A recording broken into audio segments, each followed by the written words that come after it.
Validating fact using evidence-based approach. இப்போ நம்மக்கிட்ட ஒரு fact கிடைக்குது, அதை validation பண்ண போகிறோம். அதுக்கு என்ன approach யூஸ் பண்ண போகிறோம்னா evidence. ஸோ எவிடென்ஸை பேஸ் பண்ணி இருக்கிற ஃபேக்ட்ஸை உண்மைத்தன்மையை வேலிடேட் பண்ண போகிறோம். ஓகேங்களா? ஸோ ஃபஸ்ட் வேலிடேஷனோட மீனிங் தெரிஞ்சுக்கலாம். அதாவது ஒரு result, validation is the process of checking the accuracy. நம்ம ஒரு ரிசல்ட் எடுக்கிறோம், அதோடைய அக்யூரசி, உண்மைத்தன்மை எவ்வளோ இருக்குது, ரொம்ப அக்யூரேட்டாக இருக்கா, அப்புறம் அந்த இன்ஃபர்மேஷன் ரிலையபிளாக இருக்குமா, போக போக அதில் இருக்கிற ஐடியாஸ், அதோடைய ரிசல்ட்ஸ், இது எல்லாமே நம்ம வந்து செக் பண்ணுவோம். ஓகேங்களா? இட் என்ஷூர் தட் ஃபேக்ட் என்னது, ஒரு ஸ்டேட்மெண்ட், அசம்ஷன்ஸ், கன்க்ளூஷன்ஸ், இது எல்லாமே கரெக்டாக இல்லைன்னு செக் பண்ண போகிறோம் before being accepted R acted upon. So ஒரு நம்மக்கிட்ட ஒரு ஃபேக்ட்ஸ் வந்திருக்கு, அந்த ஃபேக்டை உடனே அக்செப்ட் பண்ணாமல் அதோடைய உண்மைத்தன்மை, அதை அசம்ஷன்ஸ் எடுத்துகிட்டு அதுலேருந்து அந்த ஸ்டேட்மெண்ட்ஸ்லேருந்து ஒரு கன்க்ளூஷன் கொண்டு வரும் இல்லையா, அதுதான் வேலிடேஷன்னு சொல்லுவோம். வேலிடேஷன் ஆஃப் ஃபேக்ட், நிறைய சோர்ஸஸ்லேருந்து நம்மளுக்கு இன்ஃபர்மேஷன் கிடைக்கும், அதை முதல்ல வெரிஃபை பண்ணணும், அதுக்கப்புறமா அதனுடைய உண்மைத்தன்மையும் நம்பிக்கைத்தன்மையும் கொண்டு வரணும். Involve verifying information from multiple sources to ensure it is true and trustworthy. சரி, ஒரு ஃபேக்டை வேலிடேஷன் பண்ணுறதுக்கு என்னென்ன ஸ்டெப்ஸ் இருக்குது? மொத்தம் 5 ஸ்டெப் இருக்குது. First one, cross check with reliable sources.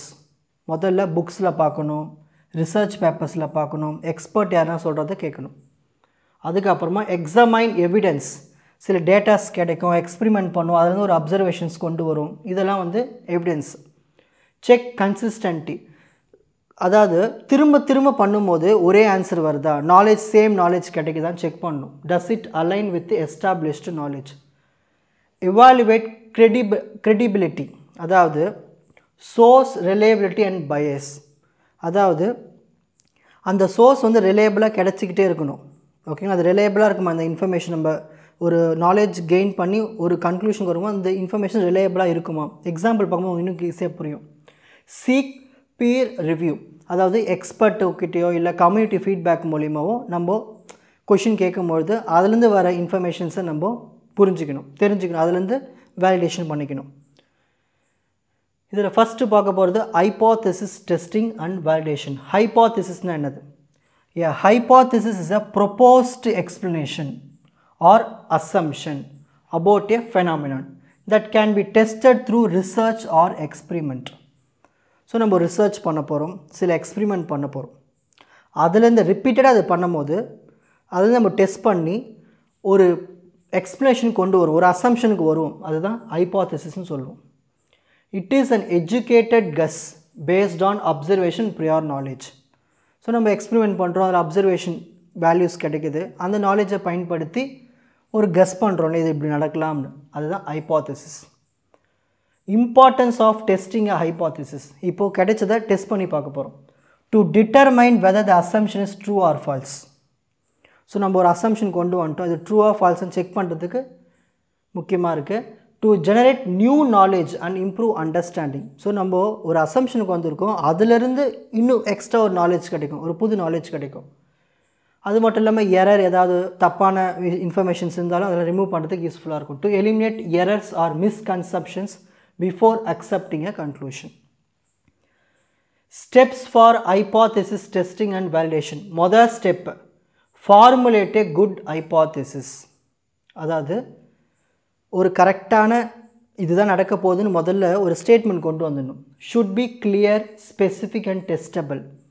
Must be based on prior observations or theory. So முன்னாடி நம்ம சில எக்ஸ்பெரிமெண்ட் பண்ணி ஒரு அப்சர்வேஷன் கொண்டு வந்திருப்போம், உண்மையாக அது நடக்கும்னு, அதை முதல்ல எடுத்துக்கணும். For example, plants grow faster under red light than blue light. இது ஒரு ஸ்டேட்மெண்ட், இது வந்து நிறைய வாட்டி அப்சர்வேஷன் பண்ணியிருக்கோம், அதை வச்சு ஒரு ஸ்டேட்மெண்ட் கொண்டு வந்துட்டோம். இப்போ செகண்ட் ஸ்டெப், டெஸ்ட் த ஹைபோதெசிஸ். இதை டெஸ்ட் பண்ண போகிறோம். அப்போது இதை டெஸ்ட் பண்ணுறதுக்கு நம்மளுக்கு என்ன வேணும்? ஒரு சயின்டிஃபிக் எக்ஸ்பிரிமெண்ட் வேணும். Design and experiment or study to collect the data. Ensure variables are control and measurable. So நம்மளுக்கு கிடைக்கிற அந்த வேல்யூஸும் சரி வேரியபிள்ஸும் சரி கொஞ்சம் கம்மியாக இருந்தால் தான் நம்மளுக்கு ஈஸியாக அனலைஸ் பண்ணுறதுக்கு ஈஸியாக இருக்கும். grow identical plant under red and blue light and measure growth. ஒரு 10 plant எடுத்துக்கிட்டு அதை வந்து நம்ம என்ன பண்ணலாம்னா ரெட் லைட் ப்ளூ லைட்டில் வளர்த்து பார்ப்போம். ஸோ இது வந்து ஒரு நம்மளுக்கு ஒரு கண்ட்ரோலபிளாக இருக்கும், வேரியபிள்ஸும் கம்மி தான். வேலிடேட் த ஹைபோதசிஸ். ஓகேங்களா? இப்போ analyse the data and compare the result with hypothesis. இப்போ நம்மளுக்கு டேட்டா கிடச்சிருச்சு, ரிசல்ட் கிடச்சிருக்கும். கன்ஃபார்ம்டு, ரிஜெக்டட், மாடிஃபைடு, இந்த 3 விஷயங்கள் இருக்குது. முதல்ல hypothesis supported by the evidence. நம்ம எடுத்துருக்கிற அந்த எவிடன்ஸ் கூட இது மேட்ச் ஆயிடுச்சுன்னா கன்ஃபார்ம் பண்ணிடலாம், இல்லை சப்போர்ட் பண்ணால் ரிஜெக்ட் பண்ணிடலாம், ஓரளவுக்கு இருந்துச்சுன்னா மாடிஃபை பண்ணலாம். Peer review and replication strengthen the validation. So ஒரு எக்ஸ்பர்ட் கிட்ட ரிவ்யூ கேட்கும் போதும் இதோடைய வேலிடேஷன் இன்னும் ஸ்ட்ராங் ஆகிடும். Importance for generating new ideas. எப்போல்லாம் நம்ம புதுசாக வேலிடேஷன் பண்ணுறோமோ அப்போல்லாம் நம்ம ஒரு புது இன்னோவேஷன்ஸ் மூலயமா நம்மளுக்கு புது டேட்டாஸ் கிடைக்க ஆரம்பிக்கும். Testing hypothesis encourages critical thinking and problem solving. Help discover new patterns, relationship phenomena. ஒரு டேட்டா கொண்டு வரும், ஸோ அதாவது நம்மளுக்கு ஒரு புது பேட்டர்ன் கிடைக்கும், புது ரிலேஷன்ஷிப் கிடைக்கும். ஸோ அதுதான் நிறைய டேட்டாஸை கலெக்ட் பண்ணி அதை வந்து வேலிடேட் பண்ணி அதுலேருந்து ஒரு அப்சர்வேஷன் கொண்டு வந்து ஃபைனலைஸ் பண்ணும்போது நம்மளுக்கு புது பேட்டர்ன்ஸோ ரிலேஷன்ஷிப்லாம் கிடைக்கும். அது மட்டும் இல்லாமல் தப்பான ஐடியாஸ் ஏதாவது இருந்தாலும் ரிமூவ் பண்ணுறதுக்கு யூஸ்ஃபுல்லாக இருக்கும். Reduce errors and prevent acceptance of false or misleading ideas. Provide a scientific basis for decision making and innovation.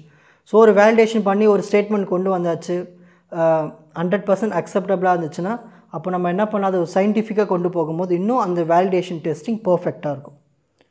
இப்போ இன்னொரு எக்ஸாம்பிள் பார்க்கலாம். இப்போ நான் ஒரு ஸ்டேட்மெண்ட் கிளைம் பண்ணுறேன்.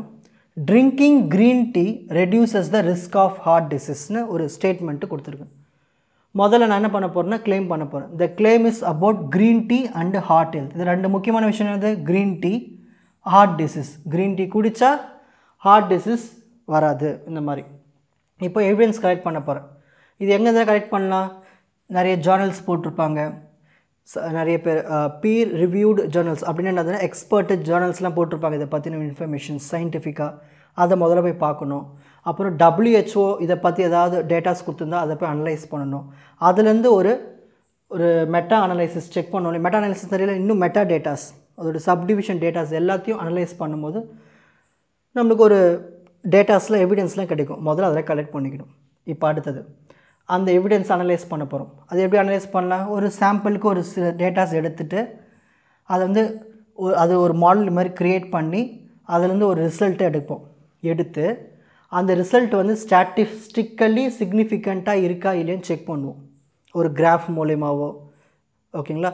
ஸோ ஏதோ ஒரு கிராஃப், ஏதோ ஒரு சார்ட் மூலயமாவோ நம்ம அதை தெரிஞ்சுப்போம். இப்போ compare and corroborate. See if multiple independent studies report similar result. இப்போது நான் எடுத்துக்கிற கிராஃபும் இன்னும் நிறைய இடத்துல இந்த மாதிரி ரிசர்ச் பண்ணியிருப்பாங்க, அதில் இருக்கிற கிராஃபும் சேமாக இருந்துச்சுன்னா ஓகே ஒரு கன்க்ளூஷனுக்கு வரலாம். If some studies show benefit while others do not, weigh the quality of evidence. So நம்ம எடுத்துக்கிற எவிடன்ஸு குவாலிட்டியாக இருக்கா இல்லைன்னு எப்படி செக் பண்ண முடியும்? மல்டிபிள் பிளாட்ஃபார்மில் ஒரே டேட்டாஸ் இருக்குது, இல்லை ஒரே கிராஃப் இருக்குது, ஒரே எவிடன்ஸ் இருக்குன்னா அதை நம்ம கன்க்ளூஷனுக்கு வந்துடலாம். If strong evidence consistently shows the reduced risk, fact is validated. So இதேமாதிரி நிறைய பேர் சொன்னாங்கன்னா, ஒரு எக்ஸ்பர்ட்லாம் சொன்னாங்கன்னா நம்ம எடுத்துக்கிற அந்த ஃபேக்ட் வந்து வேலிடேட் பண்ணிடலாம். If evidence is weak or கான்ட்ராடிக்டரினது அதுவும் இல்லாமல் ட்ரூவாக இல்லை ஃபால்ஸாக இல்லாமல் ஒரு குழப்பத்தில் இருந்துச்சுன்னா அதை ரிஜெக்ட் பண்ணிடலாம் ஆர் ட்ரீட்டட் காஷியஸ்லி. ஓகேங்களா? ஸோ நிறைய இடத்துல நம்ம அதை ரிசர்ச் பண்ணணும், எவிடன்ஸை கலெக்ட் பண்ணணும். அந்த எவிடன்ஸோடைய உண்மைத்தன்மையை தெரிஞ்சுக்கிட்டு அது நிறைய எல்லாராலையும் அக்செப்ட் பண்ண முடிஞ்சதுன்னா அதை நம்ம என்ன பண்ணலான்னா அந்த ஃபேக்டை வேலிடேட் பண்ணலாம். இதுதான் வந்து எவிடன்ஸ் பேஸ்ட் அப்ரோச். எவிடன்ஸ் தான் முக்கியம் இதில். ஓகேங்களா? ஸோ இவ்வளோ தான் கண்டென்ட். இதை மட்டும் எழுதுனா போதும். இப்போ ஸ்க்ரீன்ஷாட் டைம்.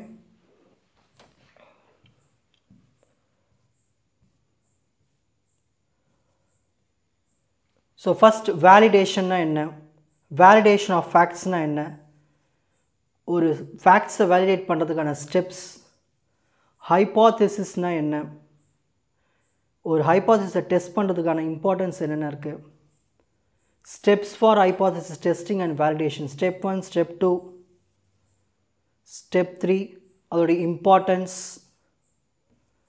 அதுக்கான ஒரு எக்ஸாம்பிள் எடுத்து ஒரு கிளைம் பண்ணிவிட்டு அதில் இருக்கிற ஸ்டெப்ஸ்,